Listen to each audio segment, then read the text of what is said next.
O'clock and time for Barbara Wells, who gives complete coverage of the day's news for women every weekday, Monday through Friday. She has a different way of doing things, and her sparkle and spontaneity make listening, well, a must. Hi, Barbara. Hello, George, and hello, everybody. Here in the studio today to make a transcription with us is Robert Walker, the very famous Metro-Goldwyn-Mayer star, who you all saw very recently in Sea of Grass, and who you will see in the very near future in Song of Love. And Bob has come up to have a chat with us a little bit later on when we get around to him. And, you know, I think it's a nice thing that Bob Walker did come up today, George, because Sunday is Father's Day.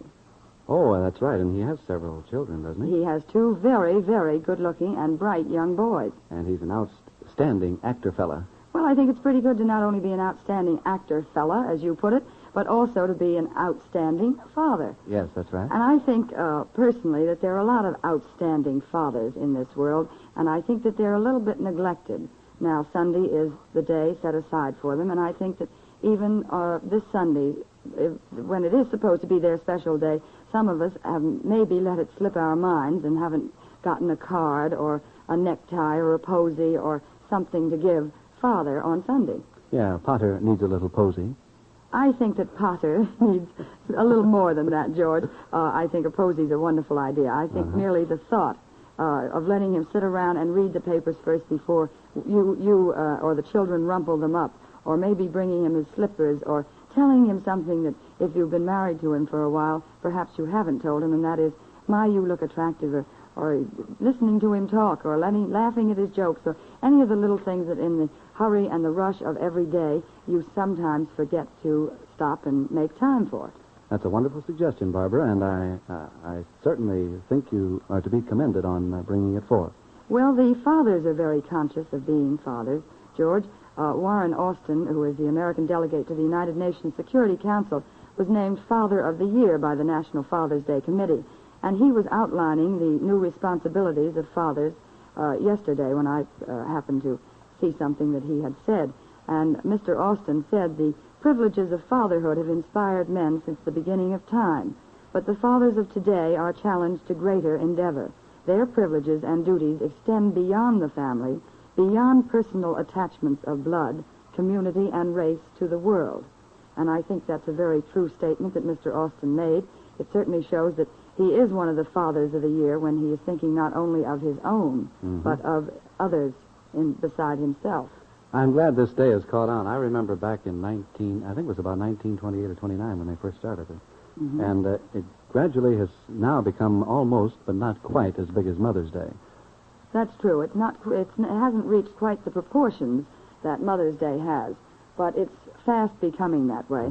And I think that just a little bit of extra thought on this Sunday, June 15th, for the man that pays your bills, brings the food in the house, brought you into the world, helped bring you into the world, and has your health and your happiness on his mind constantly, would make him very happy. Well, I'm unfortunate in that I lost my father last year, but I always, on Father's Day, tried to remember him in some little way. And he was very grateful for it. Well, I think they all are, no matter what. Everybody likes special attention. And so we will do what we can this Sunday, June 15th. So they did, some people did something wonderful for them yesterday that I think is very cute. One thing that I've always noticed is that fathers buy for their children, their boys particularly, the first thing they buy is an electric train.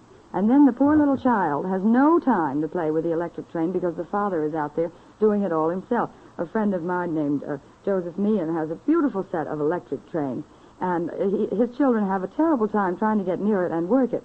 But yesterday, George, and I thought this is very amusing, the Lionel Electric Train Company put on its annual pre-Father's Day party, and they gave a party that they called a Kids' Jubilee for grown-ups. And they wouldn't let any of the children in. They just had all of their wonderful trains set aside and let all of the fathers come in and play with the trains as long as they wanted to, from 10 a.m. until 4 o'clock in the afternoon. And they gave the fathers lollipops and ice cream and even door prizes to take home. So I thought it was kind of cute that the electric train people actually realized that children have a lot of trouble playing with trains because fathers love them. Well, Pop was guaranteed some fun anyway. Well, here's a little more fun that they're guaranteed, and I think this is quite novel. A cake that is being put on sale for Father's Day, And it's made like a straw hat. You know the old-fashioned, they aren't really old-fashioned, except men don't wear them as much anymore, straw skimmers that they used to wear, and they put their college bands around or their local outing club or whatever it was that they had. I saw that on display in one of the stores. Yes, the A&P supermarkets are carrying it. Only the A&Ps where Jane Parker has the bakery department. But it's a beautiful 2-layer cake filled with currant raspberry jelly, apple raspberry jelly to be exact. And I think it's quite, and they have "To Dad" written across the top of it. And I was amazed because you look as if you could pick it up and put it on your head and wear it instead of picking it up and eating it. So if you can't buy Dad a Lionel train, you can at least buy him a skimmer. Well, the main thing to do is think about him. Think about him and make him feel very extra special. How do you feel about this weather lately?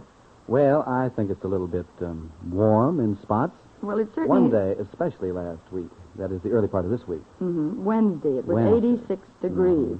The hottest day of the year so far. Thursday was even hotter, but a cheerful thought, and I love cheerful thoughts in hot weather. As I'm mopping my brow, I have to carry about a half a box of tissues in my pocket so that I can mop my brow. Here is the cheerful thought. It was 28 degrees in Bend, Oregon, and snow fell in Cheyenne, Wyoming. And speaking of snow, here's a startling new invention. We can't use it right now, but we can think about it. Have you ever heard of a ski snowshoe? A ski snowshoe? Well, it's a new... Has a ski on it or something? No. It's a ski with a snowshoe, and it's a new combination that permits the snow traveler. It's so nice to sit here when it's hot and think about snow. Isn't it wonderful? Psychologically, it just cools you off. You can feel the beads of perspiration turning into little icicles. Well, anyway, the ski snowshoe is a combination that permits the snow traveler to walk over the surface of deep, heavy snowfields and to coast ski fashion when he comes to a good downhill slope. All you do to change the snowshoe into a ski is to raise the longitudinal halves that are attached by hinges, and away you go. Longitudinal halves. Well, in other words, you're on a ski, and it has two halves on either side, you know, those net affairs, so that you can walk, and it's a snowshoe. And what you do is lift them up, and they stand up straight alongside the ski when you want to ski. So then all you are is on one of the boards, as they say, as skiers say. Very handy little thing. I think the funny part about the ski snowshoe is that it's a brainchild of a Mr. Arsenault who lives in Mexico, Maine. I think it's a strange name, Mexico, Maine, the combination. Bob Walker, who is going to tell us a few things, as I said a little bit later on, just came back from Mexico. So maybe he'll use some of his new Spanish on us. Break it in, huh? And there's something else to cool us off. I'm trying so hard to cool everybody off today. A portable icebox. Now, I think that's pretty clever. It's an efficient, easily portable container for ice storage of fish and game, and it's provided for sportsmen by the Pail Master.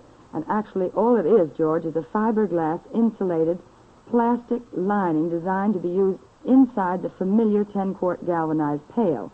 And they tested the high efficiency of the Pail Master by placing 150 ice cubes in the closed unit for 15 hours at room temperature of 70 degrees Fahrenheit. And at the conclusion of the test, all the ice cubes were still large enough to use in preparation of cold drinks. I think they're wonderful, bringing us these cool thoughts on an afternoon in June. Well, it's just what you need for this weather. All I need is a pocketbook on one arm filled with those tissues, a portable icebox on the other, Bob Walker on the other, take out an ice cube every few minutes and run it over the back of my neck to try and cool myself off. And don't forget, where's that Tootsie Fudge? Well, George, I was just getting to that. I can't ignore Tootsie Fudge.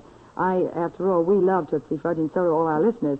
I may need an icebox to keep cool, but Tootsie Fudge certainly doesn't. Here is the fudge that cools itself. You don't have to put it in the refrigerator. It cools itself.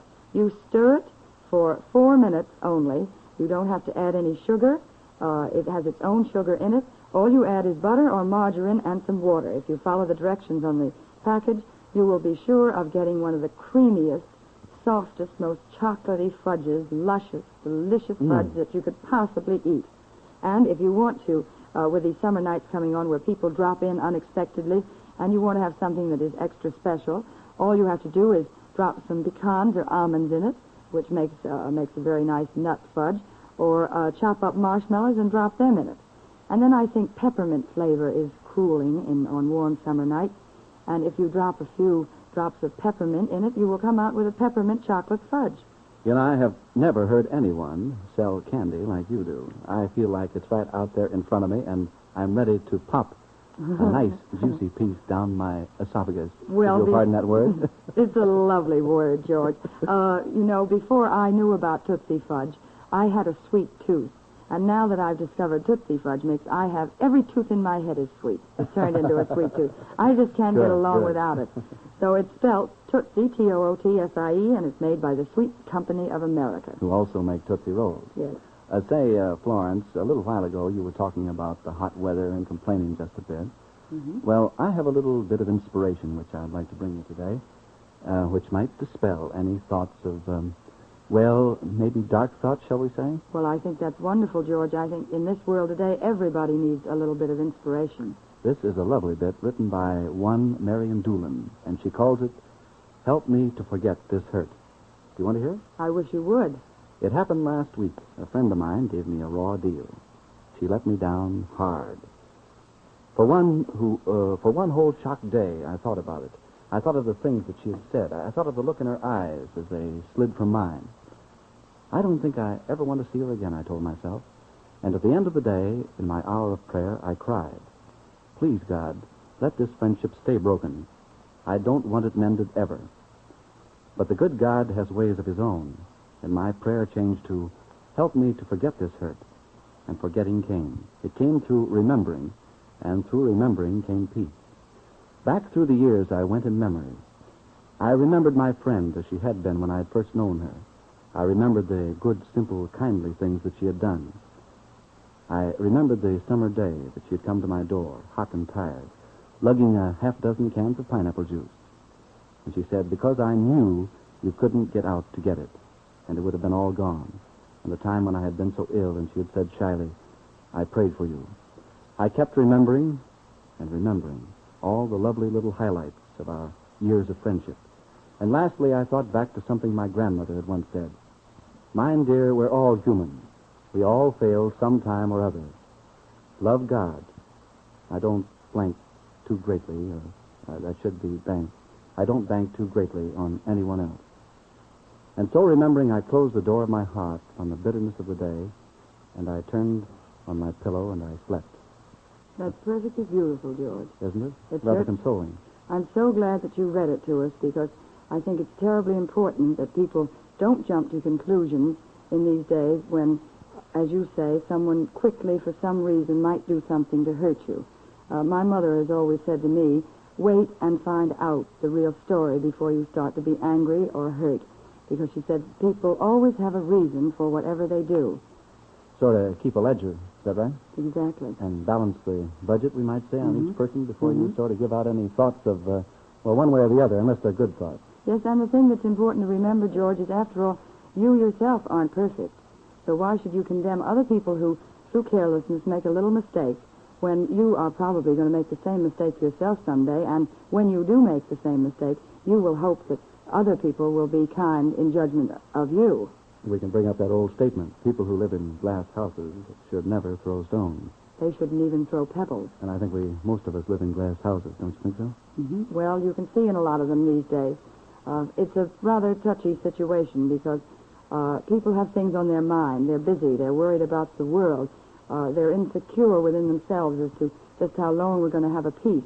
And I think if we took that all together and believed it, that we would get peace at home and abroad.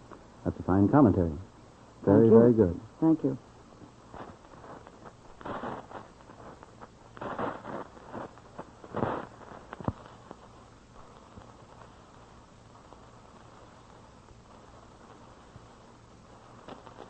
As I said earlier, for those who've tuned in late, our guest today is Robert Walker, the very famous MGM star who we saw recently in Sea of Grass, and who we will see next in a wonderful new movie made by MGM called Song of Love. Now, Bob, how are you today, and what are you going to do on Father's Day? Well, I'm fine, Flo. You tricked me on that one. I didn't know that was coming. Father's Day. That's Sunday, isn't it? That's Sunday. We've been talking a lot about it. Yes. Well, I'm going to be here on Father's Day, and I have two children. Mm-hmm. You were going to ask me that. I'm way ahead of it. Yeah. I have two children on the coast, Mm-hmm. and I didn't realize till just now that I wouldn't be there on Father's Day. Well, I It's know. a little sad, isn't it? It is, because they won't be able... Well, maybe they'll send your present. I'll call them. I'll talk to them on the phone. And maybe they'll send whatever they're going to send you here. I know what they're going to send me. What are they going to send you? They wrote me little stories. Oh, See, they're in... Michael is 6, and he's in the first grade. Uh-huh. Bobby is 7, and he's in the second grade, lower second. And they've written me some little stories, you see? Well, don't you think that's wonderful? I do. I do, It's too. wonderful. I think anybody who can write a little story, especially two boys as young as that. Of course, I've seen, George, I'm lucky. I've seen Bob's two boys in California. Thank you. One time when I was interviewing him for a story. And they're the best-looking little boys I've ever seen. And quite different in personality, don't you think? Yes, they are. They certainly are. Are they handsome like Bob? Mm-hmm. Oh, yes. Mm-hmm. As a matter of fact, they look exactly like him. One day they drove up to the... do not. They do, too. They do not. They look like the mother. Well, they look very much like you. They have your... Michael has my nose. Yes. A big nose. No, it's not big. It's a pug nose. No. I wouldn't say you have a big Thank nose. you, George. Oh, I'm so happy I'm on this program. You're making me feel so good. No. Well, tell us some more about Michael and Bobby, because I didn't have too much time to see them. But you tell us about what they're Well, like. it's really, they're just two ordinary kids, Flo. There's really, I never know what to say about the kids because they're just very ordinary, Well, they're full of life. They're little devils. Yes. Oh, they really are. Well, Which I Bobby's the like. one I that's a encourage flirt. it. Well, Michael's catching up with him now. Oh, yes. Giving him a fast run. You know, I think, I'm in pictures, I think you, you don't overact anything. And I like you for that. But I do act. Oh, very, very well. Don't get me wrong. Don't get me wrong. But I think that's the way you're playing your children, sort of. Yes, well, I must say. Well, he's trying to be a modest father. That's That's it. Flo, where's Barbara? Where's Barbara? Well, I heard this show a couple of times, and there's Barbara, somebody on the show. Barbara Wells? That's she, the other... she never gets a chance to say it. She's under the table with a Tipsy, huh? With a Tipsy fudge. That's a very funny question. I'm Barbara. Oh, you're Barbara. Yes, I'm Well, who's Flo? Let me I'm formally... Flo, too. Let me formally aren't you, introduce Papa? you. Miss Wells, Mr. Walker. How do you do? Mr. Walker, it's so nice to know you. Well, I'm playing a dual personality. I if always you could call thought you it were that. schizophrenic. Oh, that sounds like a very rude remark. What does that mean? Schizophrenic. I heard that It the means other a night. split personality. That's it. I should think you'd know. All Hollywood has been making nothing but movies about people with psychological complexes, True. and a few of them have been schizophrenic. True. I will mumble that I've seen word. some good ones. Yeah, when are you going to do one? I've been doing them ever since I've been in pictures. No, but tell me. I don't think you have at all. You're being much too modest. One thing I'd like to know about your boys, you say they're two normal children, Yes, Mother. which they are. Are you impressed by having are they impressed by having a movie star for a father? No. Do they like your movies? They've only seen one, Hargrove, which was a good one for them to see. Yeah. They liked it, yes. They couldn't get over it. You know, they thought they expected me to talk back to them. They talked to me on the screen. Oh, no. And they'd say, oh, Daddy fell in a big puddle. Did you get wet, Daddy? And I never answered. And they could never get over that, you know. We had a scene in Hargrove, if you remember, years ago, where we all got caught in the water. Yes, Fell in the water. And they loved that. Oh, they They did. loved that. But they couldn't understand why I didn't get cold or catch a cold and why I didn't talk back to them and answer them, you know. They talked to me right in the theater. Oh, I think that's wonderful. Bothered all the people around them. Oh, I don't think it did. I imagine the people around them enjoyed it. Do you try to keep them away from the hullabaloo of Hollywood? Yeah, yes. Oh, yes. We live way out of town. Mm-hmm. Way out. Well, where do you live? Malibu. Mm-hmm. Why do you live down there? Because we like the ocean. Of course, you've told me And it's quiet. a lot of times why you like the ocean. Well, it's quite Well, far it's out. healthy, Flo. It's very healthy. Well, I wonder, because I was there, let's see, it was back in January, and it seemed to me to be a little cold and a little damp down there. Well, you just have to get used to it. A lot of people go in the water year-round down Do you? No. You don't like swimming Why do very you ask much me anyway. embarrassing questions? Well, just because I like to ask those Yes, kind of shut up. questions. No, well, all right, we won't talk any more about your boys. They're wonderful boys. Bob, how do you feel about Hollywood? Now, you live down at the beach, but how does it feel to be a Well, young I man think about... it takes... Pardon? A young man about town. You want to do all the talking. I can't even answer. You have the longest question. No, just go on and talk. I'll Can I keep say quiet. something? Yes. Thank you. About Hollywood, I think it takes a little while to get yourself adjusted, you know. But once you do, you can have a very happy and wonderful life there, you know. But you have to sort of establish your ties and your friends outside of the business. Why? Well, because otherwise you wear yourself out talking about business all the time with friends who are actors or directors. Can you hear me? I can hardly talk. Who are actors and directors and so forth, you know, and invariably when you get together you talk business. Well, I noticed that in the trips I made out there, that they talk so much about motion pictures and the next one and the latest book that's been bought by Paramount, and it does get a little dull. But you're lucky if you... I imagine it would, especially if you're in the business. Of course, for someone like me, it's rather fun because you don't get the opportunity very much. You don't? But tell me, to go back to that... What a liar. To go back to that subject, how does it feel to be a young man about town? Now, you've told us about Hollywood. You mean here in New York? No, I mean out in Hollywood, too. Oh. Or in New York. Well, I feel sort of a young man about town here because I'm here so seldom, and people here are not quite as used to actors as we are out there. You know, it's nothing to people out there. But here they like to show their friendship, you know, and they ask you for your autograph, and they say we liked you, if they did. They liked you in your last picture, and we appreciate it. We like it very much. Oh, well, that's wonderful. I've always said everybody was annoyed by the fans. Morton Downey and I had a big discussion about it. Yes, I heard that. I didn't agree with him in part. You didn't? Because there are a certain, a little group here, a minority, very much a minority of the fans who are not really fans. They're you know, they just, I don't know what they do. Professional autographs. Professional. I don't know what they do with them. Well, as a matter of fact, I know the ones you mean. I see them standing outside of theaters at 11:30 at night, kids that should be home and be in bed and going to school. That's right. Or you see them early, 10 o'clock in the morning outside of the Waldorf. The same kids. They never sleep. And it worries you, you know. You feel very sorry for them, but they seem to be able to take care of themselves. But, you know, it's a good way of finding out how popular you are. It's a good Gallup poll. It is. You know, well, it is because they trade their autographs, you know. And mine, I'm getting up in the world now because it only takes... 6 of mine now to 1 of Van Johnson's on the trade. Used to be 12 to 1. I'm getting up there. Well, you know, I don't know right now. They aren't very fond of Van right now here in New York, I don't think. At least they're a little upset. He hasn't had too many good pictures lately. And he hasn't been to New York either, and I think it does help when he's been person busy. comes he's been to very me. busy. He has been. Oh, one right after the other. Well, now tell me, getting back to pictures. He's also married now, you know. I know that. Happy. To Evie Wynn. Yes. They're very happy. Well, I haven't seen them since they were married. I know he wanted to get married, but we don't want to talk about Van Johnson. Oh, that's right. Oh, we want to talk about you, Robert yes. Walker. Good. Not Van Johnson. You're much more my George, favorite actor than Van Johnson. You can't get a word in here. I'm here to listen to you. Oh. Well, now You're tell on the me. spot. No, yes, he is, isn't he?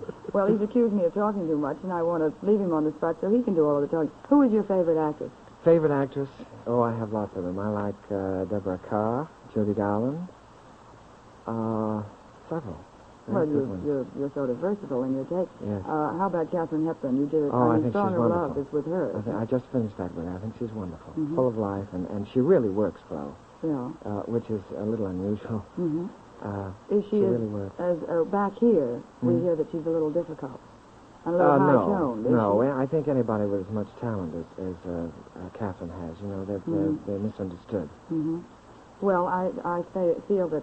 As you say, now don't, just because you were on radio and got your start on radio. Doing this. You're so wonderful on this show. Now, Bob, we're talking about you, not about me, either name that I have. You did a violent change, a switch, when you switched from Hargrove to the cowboy, desperado, in Sea of Grass.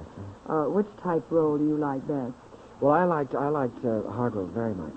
The first Hargrove was quite, I liked it very much. Sea of Grass I like, too, because that's entirely different.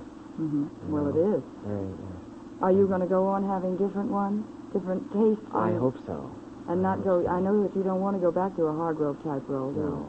Well, you see that there are personalities, the personality type of actor, then there's the actor who is an actor, you know? And I think I'm of that class. So I like to do all sorts of parts.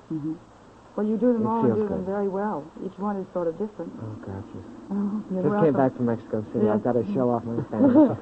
Can you say anything more? See? Can you say I love you in Spanish? You know, I didn't learn that. Oh, what a shame. We had a man on who said I love you in Japanese. Really? One day to me, and I thought it was Morton Downey? No. No. Well, now, tell us, do you actors and actresses in Hollywood figure on a motion picture career as a lifelong career? No, bank people No, going to bank. I don't think so. George, could I have a glass of water, please? Positively. Coming up.